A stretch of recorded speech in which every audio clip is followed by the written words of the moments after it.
Здание Коми видеопроката украсит яркий мурал, огромный рисунок. Создан он будет руками участников окружного форума ССФО «Городские трансформации». Детский лагерь «Гренада» на 4 дня собрал творческих людей из 13 регионов России. Они будут учиться у экспертов градостроительному мастерству и защищать свои собственные дизайн-проекты. В Гренаду выехала Дарья Вологжанина.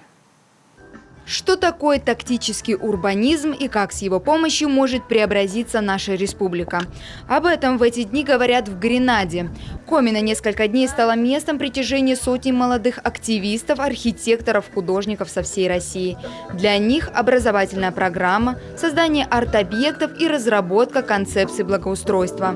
Все, что будет сделано и придумано на форуме, останется в республике. Мы ожидаем, что случится какая-то достаточно интересная, классная коллаборация, потому что тоже в таком количестве впервые мы приглашали представителей Северо-Западного федерального округа на форум, что ребята обменяются какими-то знаниями, навыками, потому что приехали люди из Санкт-Петербурга, Ленинграда, Калининграда, где более развито такое направление, как урбанистика, городские трансформации. И мы надеемся, что наши ребята перенимут этот опыт и также будут менять среду вокруг себя.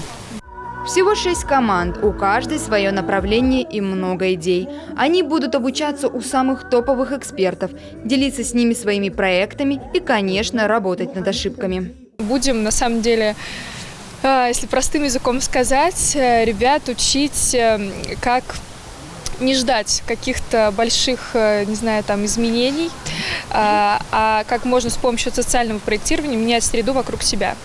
Как, если тебе не нравится свой двор, что делать? Если тебе не нравится какая-то своя улица, что делать? Если ты хочешь посадить какие-то деревья, да, хочешь сделать какую-то социальную акцию, да, что делать, как писать, где брать ресурсы?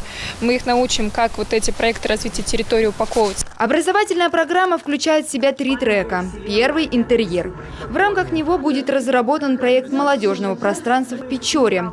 Большой предпроектный анализ уже проведен. За участниками форума социологическое исследование и дизайн-концепция пространства.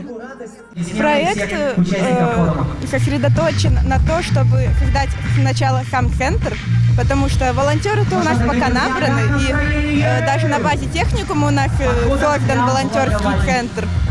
А именно самого места встречи молодежи, где можно просто пообщаться, провести время все вместе, обсудить какие-либо цели и проекты.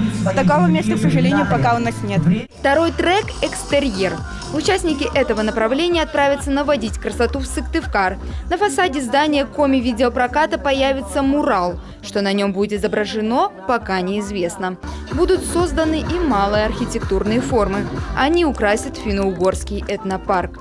Форум вообще «Городские трансформации», можно сказать, что он один из первых в стране проходит. Это совместный проект правительства Республики Коми и общественной организации «Городские трансформации». Как раз он будет сугубо тематический, поэтому такое название. Оно, наверное, еще символично, что в этом году в Республике Коми объявлен годом комфортной городской среды. И это будет продолжением тех мероприятий, которые мы проводили весной, когда мы голосовали за выбор тех или иных территорий, которые требуется отремонтировать, привести в порядок. Участникам из Республики Коми повезло больше всех. В рамках форума они смогут принять участие в грантовом конкурсе. На кону 500 тысяч рублей. Их распределят среди лучших проектов по преобразованию городской среды. Дарья Вологжанина, Олег Костромин, телеканал Юрган.